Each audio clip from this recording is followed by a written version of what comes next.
Bueno, buenas tardes. Gracias por acompañarnos en esta conversación que vamos a tener con el profesor Zairo Anillo. Yo antes quisiera contarles un poco de qué va este grupo de lectores de Sándor Márai. Pues ya creo que hace más de 2 años que tenemos ese grupo en Facebook. Nació sin ningún otro interés que ir poniendo impresiones allí sobre lo que íbamos leyendo de manera particular. Al grupo han llegado personas de muy distintas partes, interesadas en lo que allí se cuelga, un artículo, una curiosidad, una frase, y solo en el último semestre pues comenzamos a hacer estas lecturas de manera conjunta, en voz alta, compartidas, en las que uno u otro lector va tomando la voz y avanzamos en cierta novela. Hemos leído hasta el momento 3 novelas, de eso le comentaba un poco a Zairo hace unos días. Comenzamos con La herencia de Esther, luego continuamos con la lectura de tal vez la novela más famosa de Mara, que es El último encuentro, y hace poco terminamos La amante de Bolzano. Estamos prontos a comenzar la lectura de La extraña. Pues la idea de leer estas novelas es intencional, son las novelas digamos cortas, todavía no hemos entrado pues como en la fase biográfica de Mara o en las novelas de mayor extensión como La mujer justa, por ejemplo. Entonces, esto que nos sirva como contexto para quienes estamos reunidos aquí hoy y para quienes verán la grabación luego. Bueno, pues el profesor Zairo Anillo, además de que fue compañero en el doctorado en literatura, es profesor de la licenciatura en lengua castellana, y él nos dirá ahorita dónde más ha trabajado. Pues Zairo es un lector incansable a quien admiro mucho.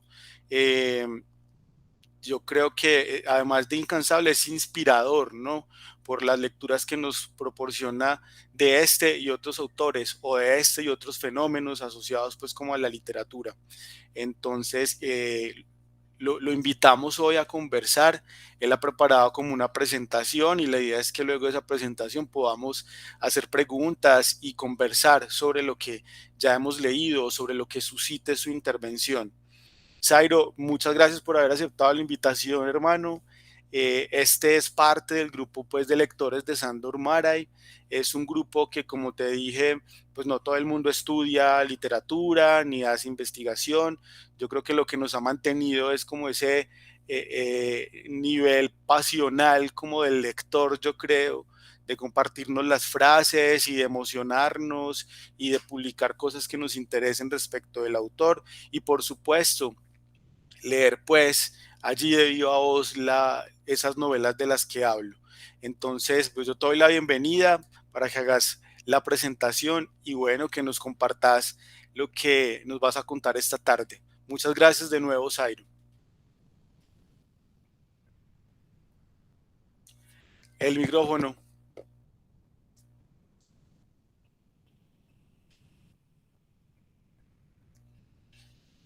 Perfecto, ahora sí, tenía el micrófono apagado. Ahora sí, tranquilo. Muchas Sí, gracias. a ti. Bueno, me escuchan bien, ya se ve la presentación, ¿cierto? Ya se está proyectando. Sí, señor. Listo, mil gracias. Bueno, la relación que yo he establecido con la literatura de Sándor Márai deviene precisamente de que el autor hace parte de uno de los campos literarios que a mí más me interesa, y es precisamente el tratamiento de ese realismo como forma literaria, como escuela literaria y como principio problematizador de la realidad. Ese es un campo bastante extenso en la historia de la literatura, y las valoraciones que se hacen sobre el realismo son múltiples. En el caso de Márai, nosotros vamos a entrar en el campo de un realismo de tipo psicológico, pero que no se emparenta propiamente con el realismo psicológico tradicional de los rusos, sino que tiene unas características un tanto más modernas. En el caso de los rusos, el asunto pues depende exclusivamente, el realismo en particular, del siglo XIX. Márai pues está ubicado en el XX, es un autor que atraviesa prácticamente todo el siglo XX, como Jorge Luis Borges. Márai nace en 1900 y muere en 1988. Saben que tiene una muerte un tanto particular. Márai, ya cansado de las enfermedades, al morir su pareja y demás, él decide tomar un curso de práctica de armas para manejar un arma y decide suicidarse. Ya a los 88 años eso es una cuestión como que un tanto exótica también un suicidio de ese modo, pero es algo que nosotros también podemos incluso justificar en el devenir de su obra, sobre todo en un texto como Confesiones de un burgués, un texto que Maray escribe a los 34 años, y escribir un texto autobiográfico a los 34 años es un síntoma de una fijación bastante particular sobre la existencia. Bueno, en relación con Sándor Márai y el realismo, voy a primero a explicar el campo general del realismo y dónde podríamos ubicarlo a él para comprender mejor su obra. El realismo literario tiene varias manifestaciones. Una manifestación inicial es el realismo como hecho descripcionista nada más.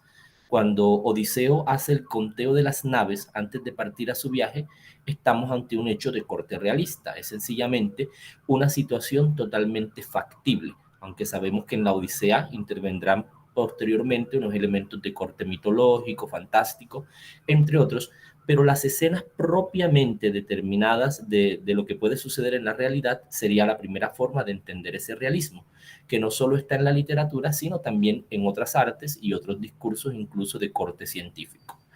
El realismo literario se consolidará como movimiento a partir de la publicación de Don Quijote en 1605, la primera parte, y 1615, la segunda parte.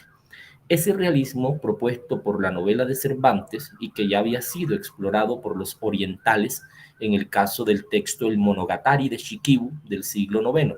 Ya ellos tenían ese realismo, Cervantes es quien lo introduce en el siglo XVII en Occidente de una manera definitiva.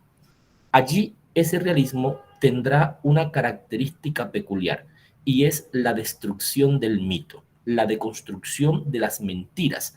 ¿De qué manera la sociedad ha caído en determinados modos de pensamiento y modos de expresión que terminan resultando anacrónicos en determinado momento? Y el artista, en este caso el escritor, tiene la responsabilidad de sacudir esos anacronismos y presentarle a la sociedad el avance del mundo en el que ellos no han caído en la cuenta. Cervantes lo hace de manera eficaz con la novela de caballería, satirizando, ironizando, burlándose de la visión idílica de la España de la época del Renacimiento, que todavía tenía muchos elementos del medioevo. Cuando Cervantes publica Don Quijote, ya un autor que quiera publicar una próxima novela de caballería se lo pensará dos veces, pues en ese sentido, Don Quijote cierra esa tradición al burlarse del género y hacer una obra maestra. A partir de ese siglo XVII, nosotros entraremos en distintos movimientos del realismo, pero habrá un amplio paréntesis ocupado por el movimiento romántico. Saben que ocupa casi todo el siglo XVIII y casi la primera mitad del XIX. Allí los ingleses, los franceses, los alemanes comienzan a presentar también cierto cansancio en relación con las formas expresivas de lo romántico y deciden pues cultivar el realismo. Saben ustedes que la obra cumbre de este movimiento literario es Madame Bovary. Pues Madame Bovary de Flaubert va a representar ese punto de quiebre entre lo romántico y lo real. Nosotros en Madame Bovary asistimos a una especie de Don Quijote también. Madame Bovary es un Quijote. ¿Por qué? Porque Madame Bovary, debido a la asiduidad de lecturas que tenía de novela rosa francesa, ella comienza a crear un mundo ideal que luego quiere proyectar para vivirlo. Y se da cuenta, y Flaubert lo demuestra de manera muy clara, que ese mundo idílico al que ella aspiraba y que aprendió a través de la lectura de las novelas rosas francesas de corte romántico, pero un romanticismo ya anacrónico, quizá como el de María en Colombia con Jorge Isaac. Y Madame Bovary quiere vivir esa vida y de pronto se da cuenta de que la realidad le pasa factura, mostrándole que ese modo de vida que ella quería no tiene nada que ver con los intereses de la sociedad que ella vive o habita en el siglo XIX. De manera que Madame Bovary cierra el ciclo del realismo, del romanticismo, perdón, y abre la posibilidad del realismo. Más adelante, Flaubert también sepultará la novela realista con Bouvard et Pécuchet, que es otra novela. Pero bueno, les estoy explicando el marco hasta llegar a Maray. Allí el realismo comienza a tomar múltiples formas y un país o una cultura que lo asimila de manera muy particular es la cultura rusa. En particular, autores como Gogol, Dostoyevsky y Tolstoy son pensadores, escritores que toman el realismo, pero no ya para una representación de la sociedad burguesa, ni como un medio de denuncia social. Lo que hacen los rusos es presentar el efecto de ese medio en la psique humana, claro está, de manera que el lente se cambia. Ya el realismo no mira hacia afuera, sino que mira hacia adentro para ver los efectos de esa conflictiva sociedad naciente que será la burguesía. Y es por ello que nosotros encontraremos en las novelas de Dostoyevsky a sujetos como generales que no tienen ni para tomarse un té. Entonces tienen todos sus títulos y sus rangos, pues pertenecen a un abolengo, a una nobleza. Pero la transición de la sociedad noble a la burguesa, pues los despojará de los créditos que ese abolengo les podría significar. Y por ello son personas de alto rango, pero de una posición económica muy, muy denigrante, muy mala, muy baja. El caso es que ese realismo pasará de nuevo también al siglo XX. Y uno de los autores que asume la utilización del realismo como estética y como forma literaria será Sándor Márai. Pero como todo caso, Márai imprimirá algo muy particular a su forma del realismo, y es que él hace uso del realismo en término estricto y también del realismo psicológico. Pero como la cultura húngara, el pueblo húngaro a donde pertenece Márai, de principios del siglo XX, de la primera mitad del siglo XX y a mediados, se ve envuelta en una situación bélica conflictiva. Recuerden los famosos tratados en los que se le obligó a los países cercanos a Hungría dejarlo libre. Márai apoya esta decisión que fue impulsada incluso por el mismo nazismo, pero luego Márai se declarará también antifascista. De manera que en ese momento Márai sufre una denuncia, lo denuncian por ser burgués y él se ve obligado a abandonar Hungría por la presión de los comunistas. De allí Márai comienza a derivar lo que será el objeto de su narrativa, y es precisamente el burgués o la burguesidad. Si quisiéramos encontrar un concepto que atraviese toda la narrativa de Márai, es precisamente la situación del burgués y los conflictos que en torno a él se tejen, desde una perspectiva, claro está, bastante psicológica. Pero como les dije, el psicologismo de Márai no tiene que ver con ese psicologismo de corte teológico de los rusos, sino con un psicologismo más de orden social, introspectivo, existencial, pero no tan cercano a lo teológico como el caso ruso. Acá tenemos en pantalla lo siguiente, miren lo que dice. El problema de la burguesidad es central para ahondar en la comprensión de la obra y la personalidad de Sándor Márai. Está presente tanto en sus textos de ficción como en sus obras de contenido autobiográfico. Desde luego, salta a la vista en primer lugar ese extenso volumen que es Confesiones de un burgués, en el que, bajo la forma de una autobiografía ficcional, Márai relata sus primeros años de vida, transcurridos en la atmósfera de una típica familia burguesa de la Alta Hungría.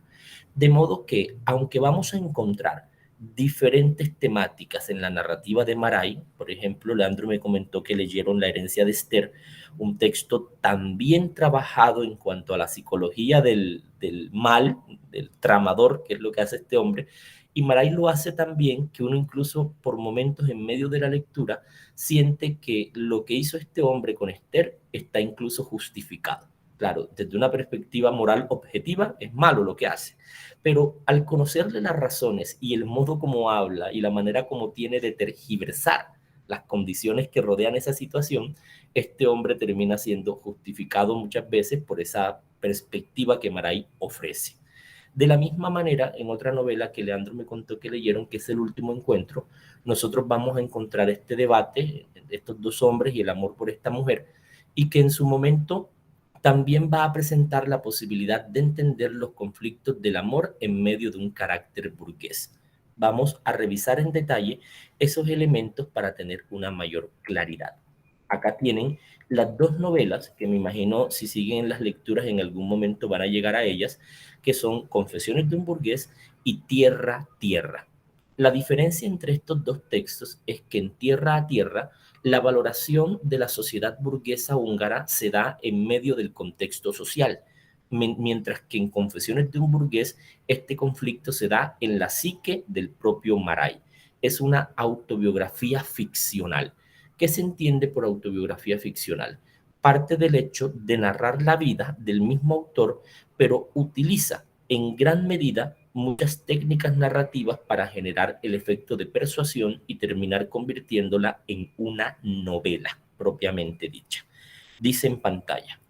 En segundo lugar figura Tierra a Tierra, de 1972, un texto de corte memorial en el que, reconstruyendo los eventos acaecidos en Hungría entre 1944 y 1948, Maray entrega un conmovedor testimonio de la transición del nazismo al comunismo, lo que él llama la bolchevización de la sociedad húngara.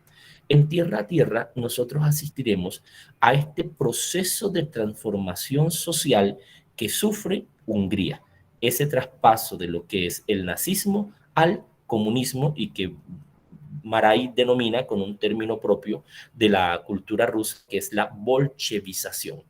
Recuerden que en ese contexto, en ese momento en Hungría, país afectado también por los movimientos del comunismo a principios del siglo XX, vamos a encontrar estos dos grupos particulares, los mencheviques y los bolcheviques. Los mencheviques eran un grupo ruso que abogaba por una necesidad de la transformación social de Rusia, pero sin cambiar directamente el zarismo, sino que proponían una reorganización de la sociedad y una renovación del zarismo mismo, a diferencia de los bolcheviques que proponían una transformación definitiva que al final fue lo que se terminó dando y que en 1918 finalizó con el ajusticiamiento de toda la familia Romanov, incluso el médico familiar. Fueron ajusticiados en un sótano en 1918 y los bolcheviques adoptan en ese momento el poder. Ya veremos que más adelante el bolcheviquismo se irá expandiendo a múltiples partes del mundo, incluida China e incluso la misma Hungría. Maray analiza este proceso de transformación social de su país y detecta que la clase social a la que él pertenece, que es la burguesía, se encuentra en peligro y peligro de muerte ante la amenaza del comunismo. Maray, debido a los textos que publicaba, fue rápidamente señalado por los comunistas como un burgués y la presión social lo hizo salir de Hungría. Se comenta que no hubo un atentado vital directamente contra él debido a la fama que él había adquirido, un capital simbólico inmenso que le ganó cierto respeto por parte incluso de sus mismos enemigos. En Tierra a Tierra, nosotros veremos la descripción de esa transición sociopolítica de Hungría. Y en el caso de Confesiones de un burgués, nosotros vamos a encontrar este mismo proceso de transición, pero a un nivel psíquico. En Confesiones de un burgués, Maray cuenta su vida desde niño y cuenta cómo estableció una relación con el carácter burgués sin darse cuenta. Él tomó en consideración la carrera a la que se dedicaba su padre, que era banquero, y se daba cuenta que había cierta diferencia entre él y sus compañeros de estudio, amigos de la sociedad húngara de la época, y se dio cuenta que esa posición social le granjeaba un cierto problema de orden existencial. Y es que Maray no solo analiza lo burgués a un nivel socioeconómico, sino existencial. Acá debemos tomar en cuenta la definición de lo que sería el burgués. El burgués es esa persona que sin tener un abolengo, una prosapia, una línea de consanguinidad sin noble, decide apoderarse de fuentes económicas por su propia mano. Entonces, el burgués es alguien que se hace a sí mismo. Pero Maray detecta que en esa autorrealización también existe un interés marcado por llevar esta estabilidad al mismo sistema de creencias de las personas. Es decir, es un tipo de comodidad a nivel material y a nivel espiritual. El burgués no quiere asomarse a los abismos del misterio de la existencia y por ello adopta incluso una religión nacional que le sirve como aliciente. Los personajes de Maray, como ustedes han podido ver, son personas que se hallan ubicadas en ciertas posiciones sociales buenas o medianamente buenas, pero viven también en muchos casos atormentados por pasiones humanas bastante remarcadas. El odio, el amor, la amistad, la traición, el engaño y una cantidad de elementos que Maray explora de una manera tan particular que lo asemejan incluso a William Shakespeare. Maray parece tener un escalpelo espiritual. Es capaz de identificar esos movimientos que sufre la psique humana en relación con la ética, la reflexión sobre el comportamiento humano. Y este será un ingrediente de altísimo valor en su narrativa. En un texto que yo compartí con Leandro ayer, que se titula Mecanismos Internos, del premio Nobel Jean Maxwell Coetzee o Coetzee, en ese texto el ensayo número 7 es dedicado a Maray. Y Coetzee analiza en Maray, principalmente en una novela como El último encuentro, que ese texto en verdad parece la descripción de un guión de una obra de teatro. Todos los elementos que están en ese texto son bastante estáticos, fijos, y que lo que prima es ese monólogo interior de este personaje y que nos permite conocer la trama a través de ese monólogo, lo cual es una estrategia propia del teatro. Vamos acá adelante ahora. El marco global de su obra. Dice acá, por un lado, sus novelas, sobre todo las del periodo de entreguerras, describen la idiosincrasia de familias burguesas, diseccionan sus costumbres, recrean sus rituales, estudian sus tensiones internas, así como su relación con el nuevo orden que se establece con la llegada del siglo XX.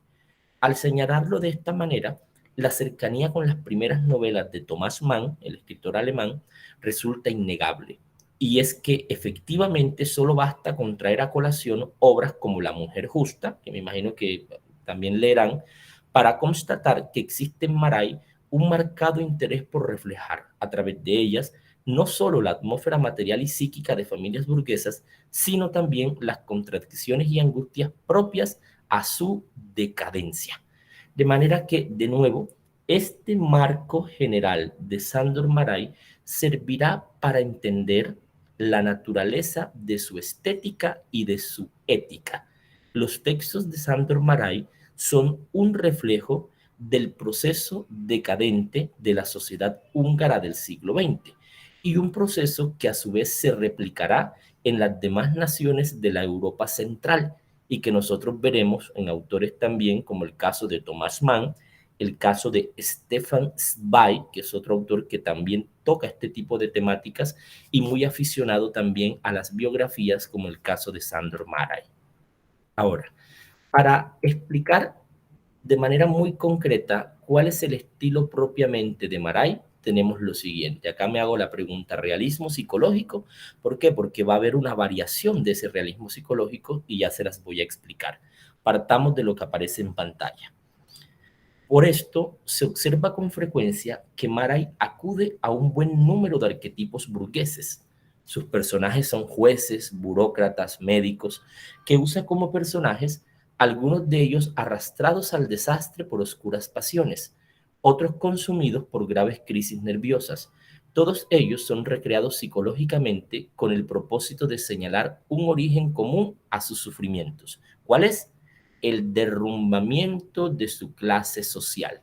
Detrás de la narrativa de Sándor Márai palpita la forma explicativa dialéctica del marxismo, es decir, la manera como el marxismo interpreta las dinámicas sociales, económicas y políticas. Recuerden que el marxismo plantea la idea de que existe en toda sociedad algo que es la infraestructura, una línea horizontal, sería la infraestructura.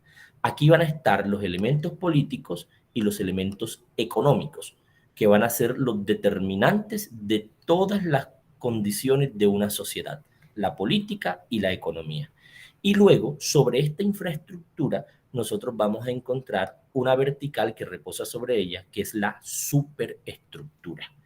En esa superestructura, nosotros vamos a hallar la religión, las leyes, la ética, la psicología, la moral y otra la familia y otra cantidad de aspectos que serán los puntos en los que los movimientos de la infraestructura revelarán lo que sucede en la superestructura. Ahora bien, dentro de esta superestructura también se encuentra la literatura y el arte en general. El papel que cumple la superestructura para comunicarse con la infra, que es la de abajo, es precisamente transformar esos movimientos en cuanto al arte en símbolos y utilizarlos para regresárselos a la infraestructura y cuestionarla. Este movimiento es lo que nosotros encontramos en el seno de la narrativa de Maray. El efecto de unos cambios en sociedad y política de la sociedad húngara de la época y cómo esos efectos repercuten en los seres humanos. Y luego Maray analiza esos sucesos en la psique de sus personajes y los utiliza para describir los efectos y cómo fueron asumidos. A su vez, el texto se convierte en una crítica de la realidad de la sociedad húngara. Ese es el kit de la narrativa de Maray. Sus personajes evidencian los sufrimientos derivados del derrumbamiento de su clase social y esto ellos lo somatizan a través de tramas incluso de amor, como es el caso de Conrad y el general en el último encuentro. Luego dice, y si bien es aceptable que junto a Stefan Zweig y Joseph Roth, a Maray se le incluya en la categoría de cronista de la decadencia de la media Europa o de la Europa central, no debe pasarse por alto el hecho de que Maray es un escritor que se inclina preferiblemente por los escenarios psíquicos. De ahí que algunas de sus obras compartan la característica de contener poca acción, desarrollarse en espacios reducidos y consagrarse casi exclusivamente a extensos monólogos introspectivos por parte de sus personajes principales. Muy bien. Detengámonos aquí en el asunto del realismo psicológico y veamos cómo categorizar de manera muy precisa el caso de Sandor Maray. Como les había comentado al inicio de la charla, el realismo psicológico es una variante del realismo y va a tener su mayor campo de acción en la Rusia del siglo XIX. Pero resulta que la nación rusa, al ser el tensor cultural, geográfico, ideológico entre Oriente y Occidente, presentará un tipo de escritor bastante peculiar. El historiador liberal Isaiah Berlin, en su libro Pensadores rusos, define al pensador ruso como una mezcla entre el cerebro de un químico inglés y el alma de un budista indio. Y esto es totalmente comprobable cuando nosotros nos aproximamos a la obra de un autor como Fyodor Dostoyevsky.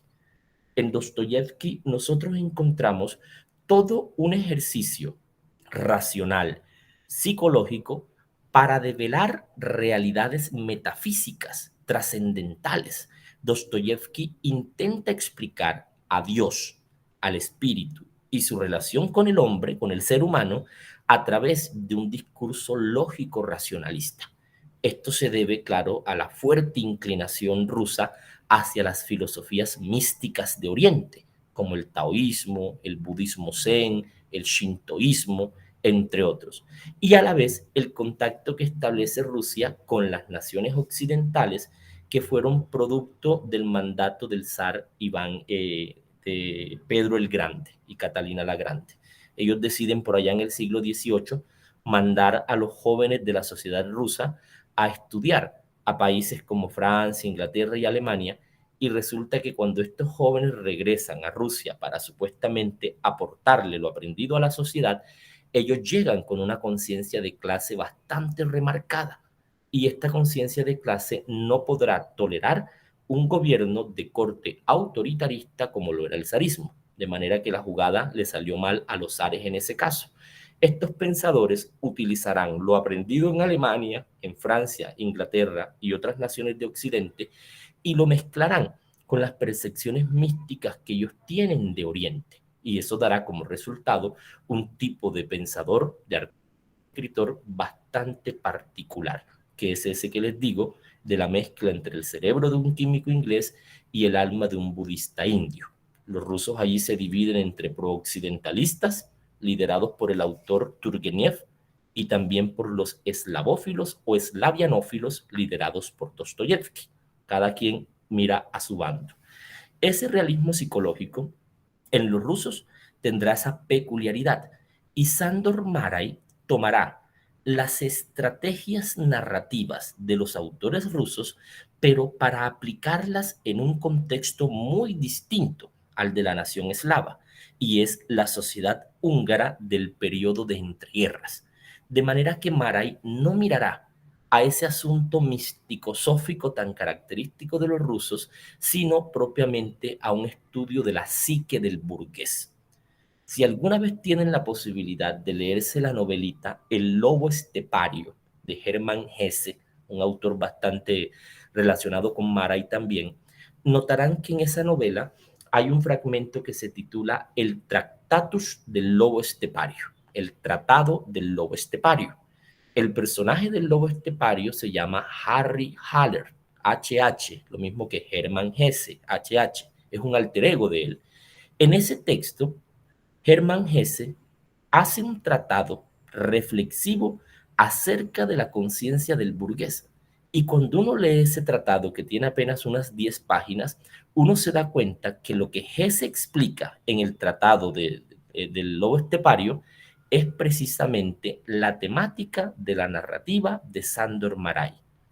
Hesse y Márai tienen la noción de que el burgués no implica solamente una transformación de corte socioeconómico, sino también una transformación de corte existencial. ¿En qué sentido? ¿En qué sentido se da esto? El burgués, en términos estrictos sociales, como les comenté, es la persona que se hace a sí misma, que adquiere una posición social por sí misma y sin depender de una genealogía noble. Adiós varones, adiós condes, adiós generales, adiós reyes, nada de eso. Se construye a sí mismo. Un arquetipo clásico es el banquero. Y miren que el papá de Márai ejerció durante un tiempo la profesión de banquero. Él lo tenía allí mismo y pudo observarlo directamente. El asunto es que esta dimensión de corte socioeconómico del burgués también tendrá una valoración de corte existencial y que Hesse la presenta en su libro, en el tratado que les comenté, y Márai también lo presenta en toda su obra.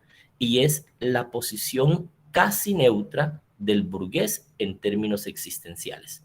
Se lo reitero, al burgués no le gusta aproximarse a las orillas, le gusta la neutralidad, el sentirse seguro en el centro, como una constante recuperación del equilibrio. Está dispuesto a creer y entender todas las situaciones posibles, por muy complejas que sean, para traerlas a ese centro y no permitir que nadie lo mueva de allí. Ahora, ¿cuál es el propósito de este programa narrativo literario de Sándor Márai? Acá lo tenemos en pantalla, miren. ¿Con qué objeto desarrolla Márai este programa literario? No tanto para celebrar en sí mismo lo burgués, sino más bien para dar testimonio de su declive.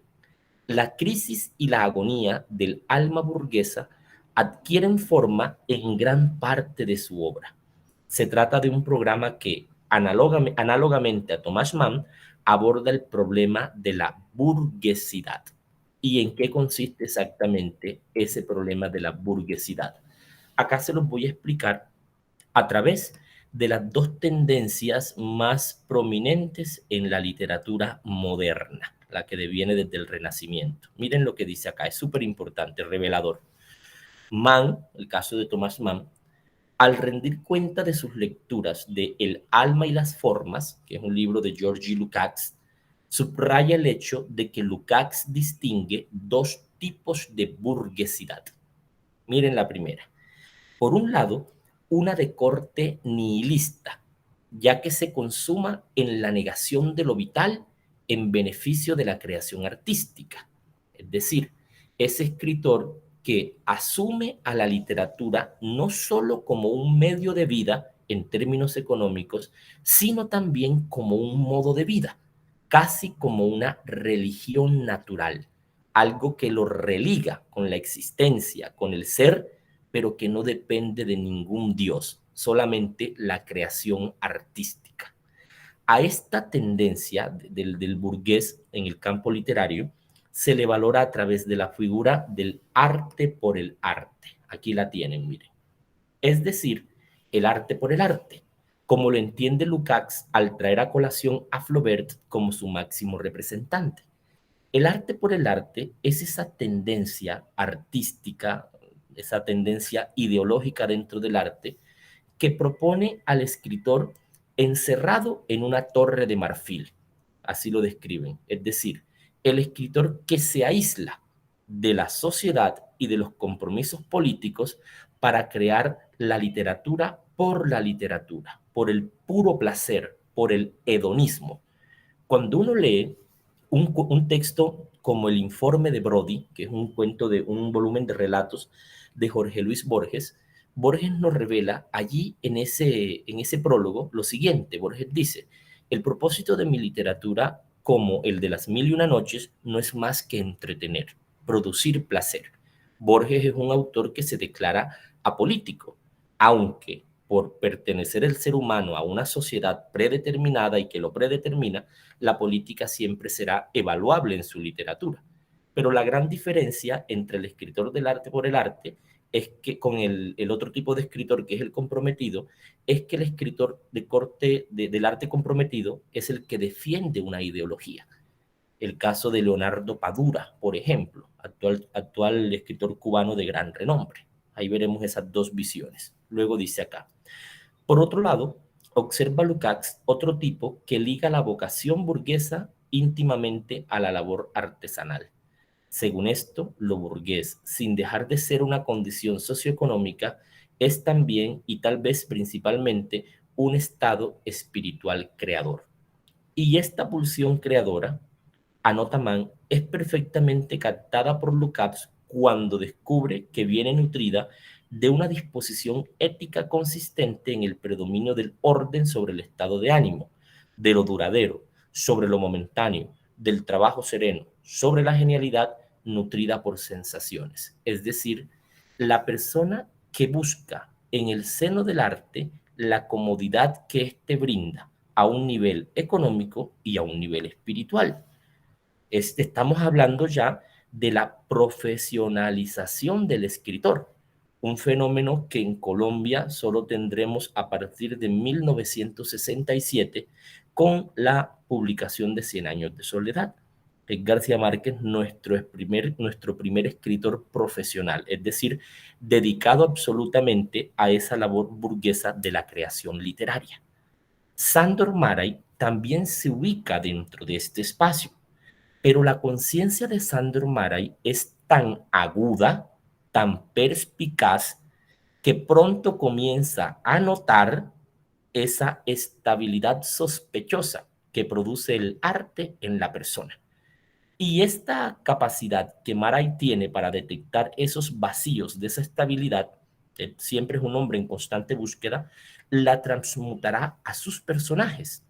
Y de allí que sus personajes sean tan cavilantes, generen muchas cavilaciones, reflexionen demasiado los asuntos de la existencia, viven siempre en un conflicto consigo mismos y con los elementos de la naturaleza humana.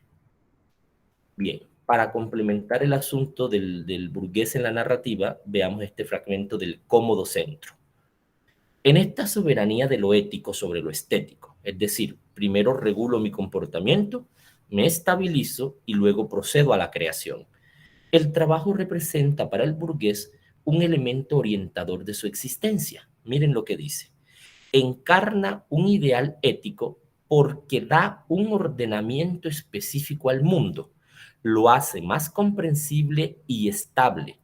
El burgués es el hombre de la religiosidad por lo rutinario, desposeído de toda angustia temporal. El bürger no conoce el tedio, pues incluso su tiempo libre está condicionado a un ordenamiento estricto. Márai es en principio este tipo de escritor, este tipo de pensador, este sujeto social. Pero ocurre algo acá, y es lo que les acabo de comentar. Maray se hace consciente de esa situación. Y fíjense que es un fenómeno peculiar de los escritores de entreguerra y de posguerra. Nosotros podríamos valorar en distintos contextos esta situación y la ecuación nos daría resultados similares. Si me voy al caso de los escritores franceses de posguerra, notaré pues que ahí están Camus y Sartre, y ambos son escritores de corte existencialista. ¿Y de dónde deviene ese existencialismo? Del desencanto que ellos sufrieron por la caída de Europa a partir de la Gran Guerra, tanto la Primera Guerra Mundial como la Segunda Guerra Mundial. Ellos se preguntan acerca de cómo es posible que la civilización que gestó movimientos tan determinantes para el desarrollo de la humanidad como la modernidad, el siglo de las luces, la ilustración, la revolución industrial, toda la filosofía insigne del siglo XVIII, los grandes movimientos artísticos del siglo XIX, haya sido también la misma civilización que gestó la guerra más cruenta y bárbara de la historia de la humanidad. El teórico alemán Theodor Adorno anunció en uno de sus textos que después de Auschwitz no sería posible la poesía. El tejido social de Occidente quedó tan corrompido, tan destruido, que sería imposible reconstruirlo. Era la posición de Adorno, pero pues nosotros sabemos por Cervantes que la poesía se nutre precisamente de estos vacíos.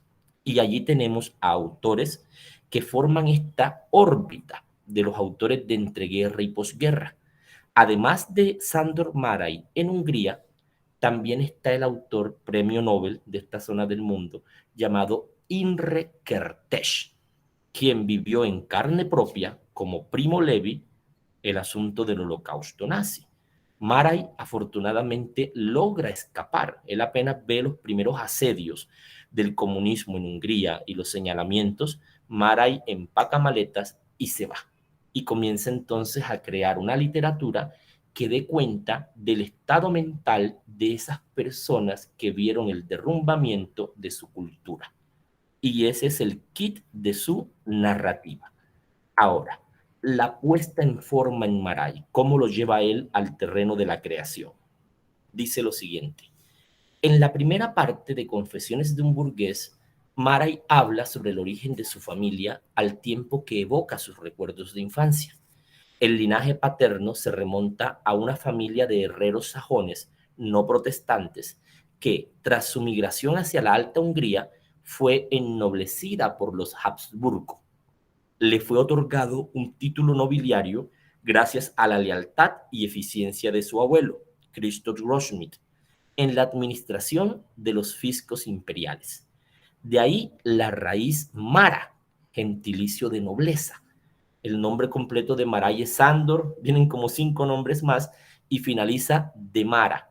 Pero entonces la adaptación a la industria editorial fue Sándor Márai, lo cual significa Sándor el noble, a partir de la cual el escritor construyó su propio apellido familiar en sustitución de Grossschmidt. En cuanto al lado materno, el autor ofrece pocos datos, evocando las propias remembranzas de su madre que él solía escuchar de niño. Márai nos habla de un acomodado antepasado de origen campesino, ebanista con dotes artísticas, que con el transcurso de los años había creado su propia fábrica de muebles. Su apellido era Müller de Moravia. Así que, ya que van leyendo los textos cortos de Márai, como La herencia de Esther, el caso del último encuentro también, al momento de llegar a un punto que quieran de pronto como que aterrizar todas esas otras estéticas presentes en la novela Confesiones de un burgués será el texto ideal para esa revelación. Márai es un escritor que practica el realismo psicológico de corte existencial, pero en un momento mucho más moderno que el caso ruso, por ejemplo. Y eso dota a su obra de una alta agudeza psicológica. Uno siente cuando está leyendo a Márai que está frente a un espejo hablado del ser. Márai ofrece luces sobre dilemas mentales que uno tiene y que no llega al nivel de conceptualizarlo. Uno como ser humano los percibe, los observa en la mente, sabe que tienen alguna consistencia, que esto es un dilema de la existencia, y de pronto cuando comienzas a leer a Maray, Maray te suelta el nudo y te lo muestra en palabras, y uno dice, esto era lo que yo estaba pensando, pero yo no había podido darle la forma conceptual de vida. Y Maray lo hace, ¡pum!, de manera muy sencilla. Muy bien, eso es todo. ¿Qué tal, Leandro? Eso es todo y es mucho. Sí. Muchas gracias, Airo. Yo creo que esto nos da mucho para retomar en nuestra lectura, en nuestra, si se quiere, guía también para la lectura siguiente, ¿no? Pues ahora, hasta ahora nos hemos mantenido en la idea de leer las novelas cortas, pero yo creo que lo Claro. tuyo es una provocación a indagar en la otra producción. Si lo que queremos, pues, es conocer como mayor profundidad a Sándor Márai. Yo fui anotando varios asuntos allí a medida que escuchaba tu intervención. Zairo, uno podría decir que hay una fórmula en esos textos de Mara, y es que en las tres que hemos leído, uno podría decir que hay ciertas regularidades, reiteraciones en la misma forma, ¿no? Cuando hablabas en la última parte de la presentación, como de la puesta en marcha, pues ya de la propuesta, yo diría que al menos en estas que hemos leído, pero creo que también eso está en otras, como el divorcio en Buda, pues la idea, por ejemplo, de disponer como todo un escenario, como sí, puesta en escena para propiciar como ese encuentro último, ese encuentro determinante para los personajes y para una historia. No sé si eso se deba también, pues esa fórmula, ¿no? Pues un posible direccionamiento a un tipo especial de lector. Pues lo que te Claro. estoy preguntando es por quién leía a Maray y si esta estructura que más o menos traté de especificar, pues respondería como a ese lector ideal, ¿no? Del escritor. Claro. Si los lectores de Maray no son los mismos burgueses en decadencia, ¿no? Que está representando en su literatura. Perfecto, sí. Bueno, muy buena pregunta y te la voy a responder acá a través de un texto que les voy a recomendar. Puede de pronto generar conflicto por lo que Coxey se va a lanza en ristre con muchas de las estructuras narrativas de Maray, pero la manera como Leandro lo comenta lo permite entrever como una predeterminación del autor. Es Sí, algo que él lo digo utiliza. con un poquito de miedo y de pena también, porque pues estamos leyéndolo y uno esperaría como promover el autor, ¿cierto? Pero Claro. yo creo que en la estructura que nos hemos ido pillando también a medida que leemos, uno puede ver eso, pues como, bueno, hasta qué punto esto empieza a ser una especie como de fórmula también en el escritor. Y pues Sí. el escritor gana dinero también de lo que escribe, es cierto, y muy probablemente pues esa estructura obedezca también a esa especie como de orientación de la que tal vez hable el texto que nos vas a proponer. Ah, claro, sí, sin duda. Ahí hay también un interés propio que se puede relacionar con la industria editorial. Maray es uno de los escritores más leídos y más estudiados en el mundo en el siglo XX, incluso todavía en el siglo XXI, y esto se debe a que Maray desarrolla una marca personal. Él amoneda un símbolo y ese símbolo, además del estilo propiamente dicho, tiene que ver también con la estructura de la novela. Acá en pantalla tenemos el ensayo de Cousy del libro Mecanismos Internos y les comento, bueno, la novela del último encuentro, su título original es A la luz de los candelabros, así se llama. La adaptación al castellano del último encuentro, pues obedece a lógicas editoriales, quizá un nombre más atractivo, mucho más revelador que A la luz de los candelabros, aunque a mí me gusta más A la luz de los candelabros. Miren lo que dice. A la luz de los candelabros es una novela, en realidad, una novela corta, en la que ocurre poco. Del trío de actores, Cristina es una sombra, Conrad un silencio obstinado, el castillo, la tormenta, la visita nocturna de Conrad no representan más que un escenario y una ocasión para que Henry reflexione. en voz alta sobre las mutaciones sufridas por su dolor y sus celos con el paso del tiempo, y para que exprese sus ideas sobre la vida. El libro se lee como una transcripción narrativa, dice Ketzé, por momentos torpe, de una obra de teatro, pero es porque Ketzé es un novelista moderno consumado. Para Ketzé, la novela es un fin en sí misma, es decir, el objeto como tal es algo que debe ser estilizado al punto de la perfección. Pero en el caso de Maray, nosotros estamos en otra esfera de la creación. Se los voy a comentar a través de una hermosa clasificación que hace el autor Vladimir Nabokov en su texto Curso de Literatura Europea. Nabokov dice que existen tres tipos de escritores.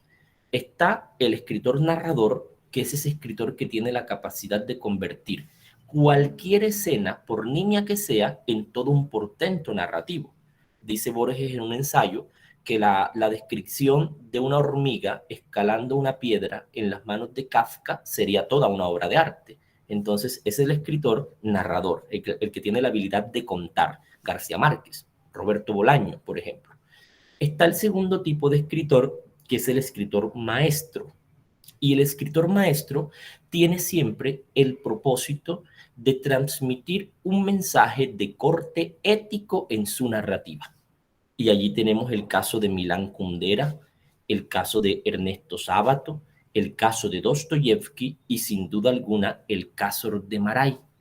Y casualmente el escritor maestro es el escritor más descuidado en la forma, porque le interesa más el mensaje que la manera de transmitirlo. Y Maray entraría en esa categoría de escritor maestro propuesta por Nabokov. Y el tercer tipo de escritor que Nabokov propone es el escritor taumaturgo o el escritor mago, aquel que además de ser un gran narrador y además de transmitir un mensaje ético contundente, hace de sus textos obras de arte en sí mismas. No que las otras no lo sean, sino que este lo lleva quizá a un nivel mayor. Y es el caso de autores como Tolstoy y el caso de autores obviamente como Jorge Luis Borges. Maray entraría en esta segunda categoría y la estructura en el escritor maestro es un tanto descuidada y predeterminada para varios mensajes. Y es por eso que cuando nosotros leemos las novelas de Maray, sentimos entrar, como bien lo dice Leandro, en esa misma forma de contar. Y eso para mí resulta valiosísimo.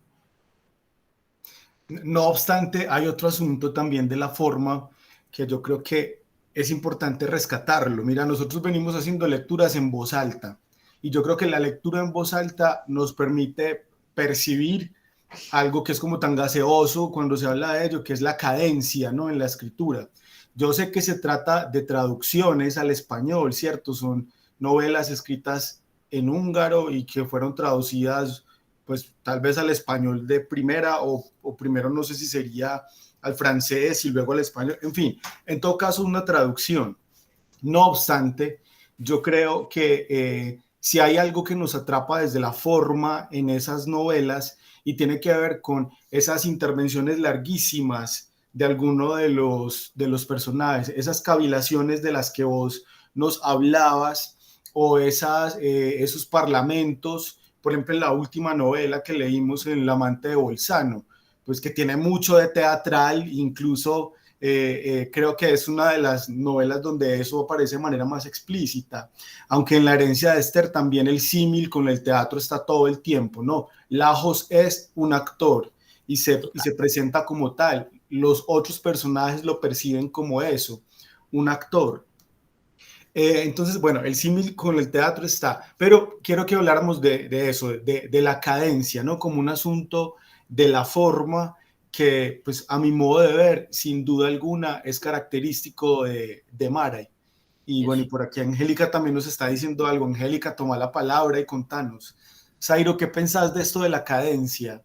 Sí, claro. Estamos ante obras que evidentemente son traducidas, ¿cierto? No las leemos en su hora original, en su lenguaje, en su lengua original, de manera que no son propiamente las obras, sino versiones. Sabes que existe ese problema en la traductología tan complicado, pero bueno, no sabemos húngaro y nos tenemos que remitir a la traducción. El hecho, Leandro, en ese caso es que Salamandra, que es la editorial más potente en las versiones de Maray, lo está haciendo directamente del húngaro al castellano. y eso lo que permite es identificar precisamente la cadencia de la que hablas.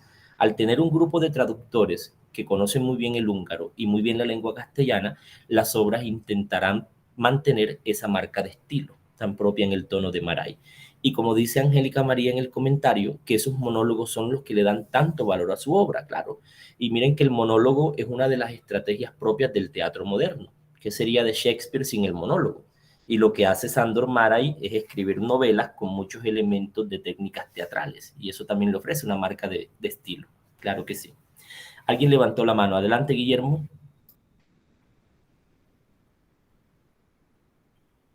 Ah, se fue Guillermo, como que iba a hablar y si le daría sería al colgar. Yo creo que dio donde no era. Bueno, yo creo que entonces podríamos mirar también otro de los temas que tengo aquí anotados. Eh, Hay algo relacionado con este interés por el burgués.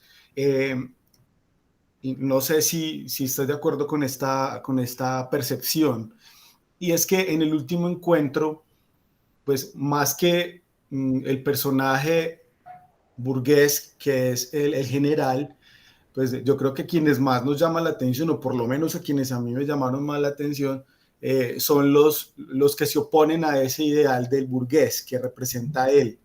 Es decir, Conrad, con esa especie como de vulgaridad a partir de la cual es descrito, Cristina también y la madre del general. Pues sobre ellos se tiene una perspectiva muy distinta de la del burgués, por supuesto, tienen una cercanía, pero no lo son. En La Mujer Justa, yo recuerdo también que en la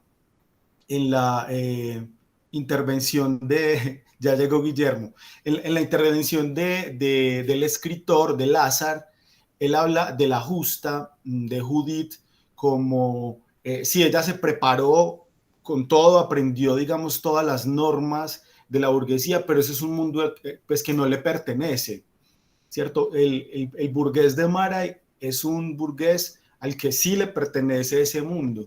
Y esa mirada un poco despectiva de lo que no es burgués, yo creo que también es supremamente interesante en esa obra y que construye personajes muy interesantes en esa oposición de lo burgués legítimo, pues por decirlo de alguna manera. En el último encuentro, los tres personajes de los que hablo, unos más desarrollados que otros, serían pues como un muy buen ejemplo de eso también. Lo burgués en este caso se construye también con como una suerte de oposición, ¿no? A, a sí mismo. Es decir, para presentarnos lo que es el burgués, que es el general, nos pinta también lo que no lo es, ¿no? Y ahí emerge una figura mucho más sólida. No sé si me hago entender. No, sí, totalmente. Y sobre todo en el ejemplo que das es preciso. ¿Por qué? Porque los espacios, incluso parece que hasta los silencios, en el caso del último encuentro, vienen predeterminados por el talante del general. Es el quien a través de él nosotros entendemos el contraste y lo que manifiesta así es total. Se identifica de esa manera. Llegó Guillermo, que iba a comentar algo, creo, ¿cierto? Se fue otra vez.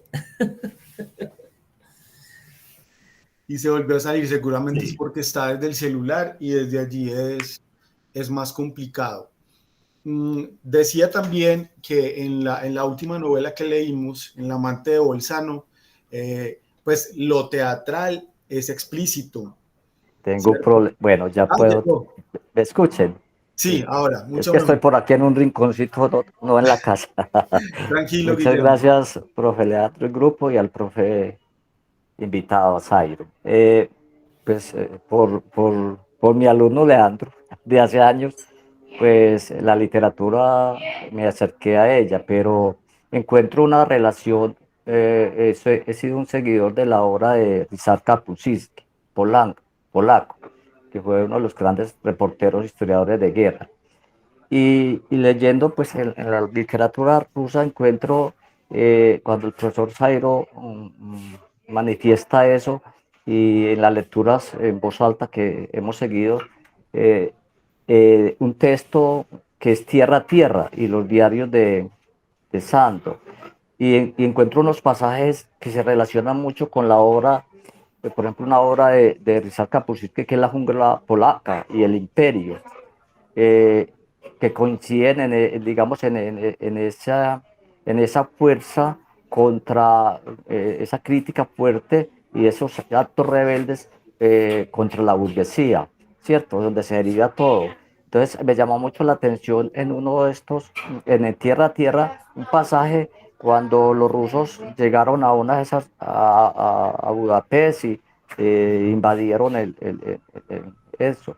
Me llama mucho la atención la forma irónica como sutilmente o hábilmente se camuflaba ese ser de Maray para burlarse de los rusos, ¿cierto? Para mirar, digamos, burlarse en el buen sentido de la palabra de lo torpes y burdos que eran muchos de esos soldados que no entendían ese hacer de él en pro digamos, de salvar su vida y la vida de los paisanos. Entonces, esa es una de las cosas, profesor. Y otra es, en estas brillante explicación de esa obra, hay un dejo en el ser y en el alma de Sándor Márai.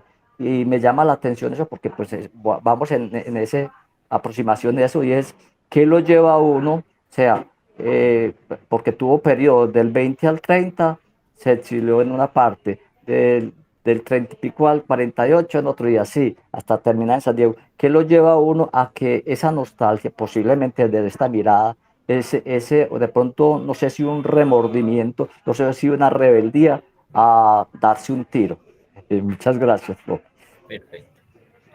Excelente apreciación, Guillermo. Así es. En cuanto, y en relación a Kapuscinski, que es el que menciona, también sí es un buen autor como para uno leer los textos en contexto, para los panoramas, porque él, al ser periodista, recuerden que él presidió con García Márquez una fundación internacional de periodismo. Obvio, Claro. hay la labor periodística para entender el campo donde se desarrolla la obra de Maray, es imprescindible. Bueno.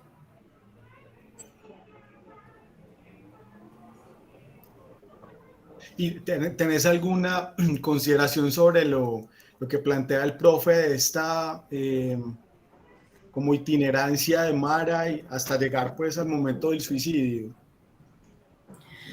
Bueno, verás, yo puntualmente la biografía de él como tal, le conozco lo que narra hasta Confesiones de un burgués, él tiene otro texto autobiográfico de mayor, que ocupa un rango de edad después de los 34 años, no recuerdo en este momento exactamente el nombre. Y mira que aunque es un escritor itinerante, en el sentido de que se mueve entre diversas culturas y demás, el corte de escritura de Maray es totalmente clásico. Eso, esa, lo que no quise decir, total. La presentaron en una fiesta del libro acá en Medellín hace unos años, me acuerdo, claro que sí, esa. Entonces, aunque es itinerante, Maray es bastante clásico en cuanto a su forma de narrar, así que uno no percibe, lo sabe por los movimientos del autor, pero su obra tiene un corte definitivo. Angélica María levantó la mano, adelante. Profe, hola. Hola. Hola, ¿cómo estás? Pues a ver, agradezco este espacio, tomé pues fiel nota de lo que ustedes hablaron y hay un asunto que me inquieta, pero temo llegar a ser muy trivial, ¿cierto? Cuando el profe nos decía que los personajes de Mara son un reflejo decadente de la sociedad, de manera personal siempre he creído que Mara conoce muy bien el alma humana, ¿cierto? Que explora esos sentimientos y que esos monólogos de los que menciono ahorita, pues para mí son completamente magistrales. Entonces, mi pregunta, más allá de su formación, porque ya usted mencionó que es un burgués, pues ya mencionó todo este contexto político que enmarca su obra, yo quisiera saber cómo fue la relación de Mara con las mujeres, ¿cierto? Porque es que Esther, pues es un personaje, yo creo que lo llegué a hablar mucho con Diego, y es si realmente es víctima, victimaria o responsable, ¿cierto? Esta Francesca que acabamos de leer, a mí esa mujer me encanta. Pues esa noche y lo que ella le dice a Giacomo me parece sublime, me parece supremo. Pero poco o nada sé de Maray como hombre, como autor y cómo se relacionaba con las mujeres. Y temo pues que me pregunta tal vez sea trivial, pero eso es una de las cosas que más me inquieta. No, no, para nada trivial. De hecho, uno de los textos previos de estudio que tomé en cuenta para la lectura de Maray es un artículo de la base de datos Cielo, de una psiquiatra que se llama, de un psiquiatra, perdón, que se llama Francisco Bacari. Se titula Mujeres verdaderas o máscaras de la feminidad, personajes femeninos en la obra de Sándor Márai. Voy a compartir contigo la partecita donde se sintetiza precisamente lo que me comentas acerca de la mujer. Mira, está acá en pantalla, ya te lo muestro. Y a través de ese estudio uno puede llegar a la comprensión de la formación de los personajes femeninos en Sándor. Permíteme un momento. Es este. Aquí. Mujeres verdaderas o máscaras de la feminidad, personajes femeninos en la obra de Sándor Márai. Mira cómo lo presenta el resumen acá, que bueno, sintetiza todo el contenido. Este trabajo pretende explorar sucintamente la naturaleza femenina a través de 3 personajes de la obra literaria de Sándor Márai: Francesca, en La amante de Bolzano; Marica, en La mujer justa; y Esther, en La herencia de Esther. La feminidad que encarnan estas 3 heroínas cumple con los criterios más nobles y abnegados, lo mismo que les obliga a vivir, debido a la devoción que profesan a sus respectivos objetos de amor, el mayor sufrimiento imaginable. Son personajes que albergan lo más frágil que pueda existir, un amor a prueba de todo, alojado en un cuerpo y un alma a punto de romperse, sobre todo en el caso de Esther, ¿cierto?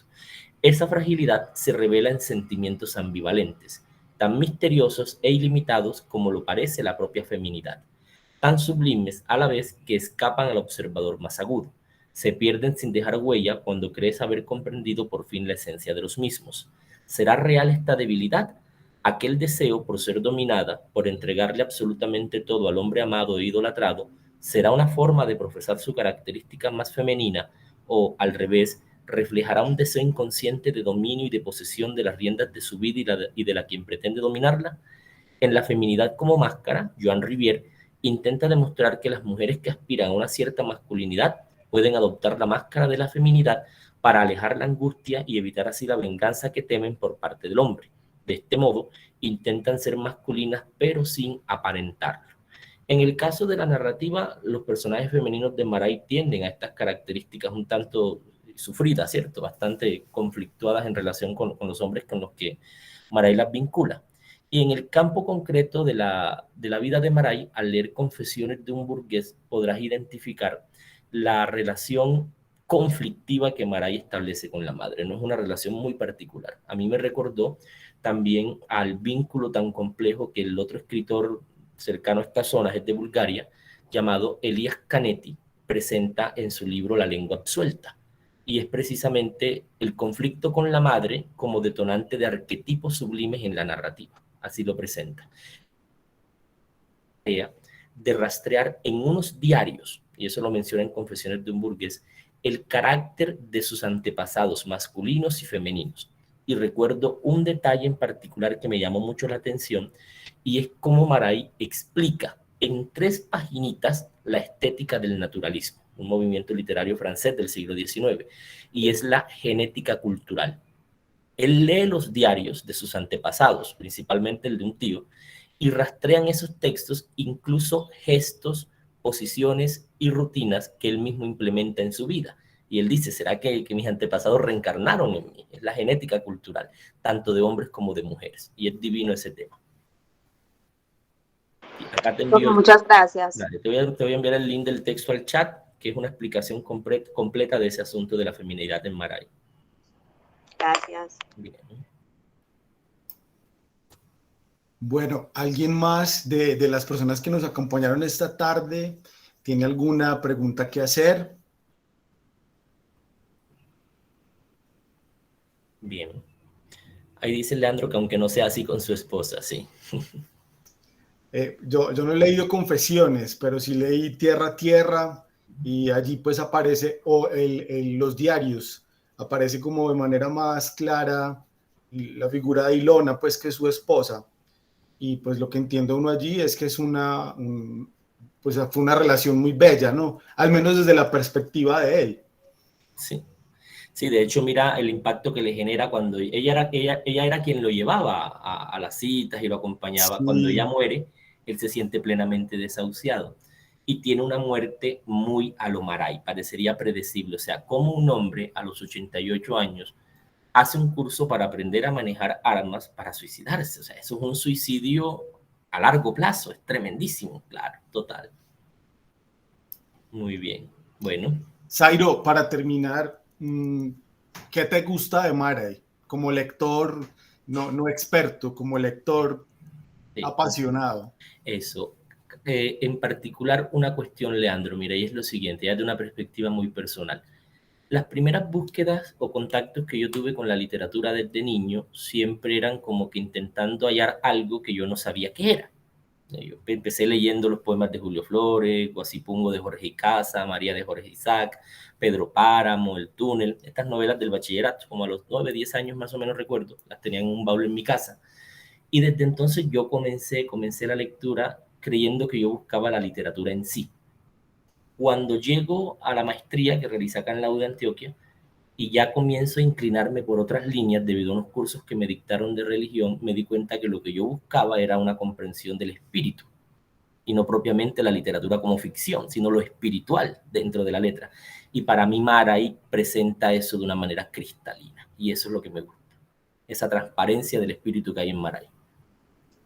Bueno, hombre, qué respuesta. Por lo que veo muy inspiradora, pues también para nuestro grupo, para continuar con las lecturas.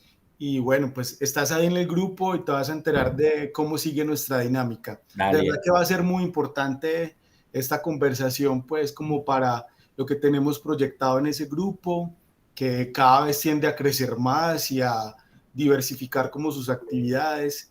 Entonces, agradecerte, es muy generoso de tu parte, puedes dedicarnos una tarde, haber escrito, haber preparado la presentación.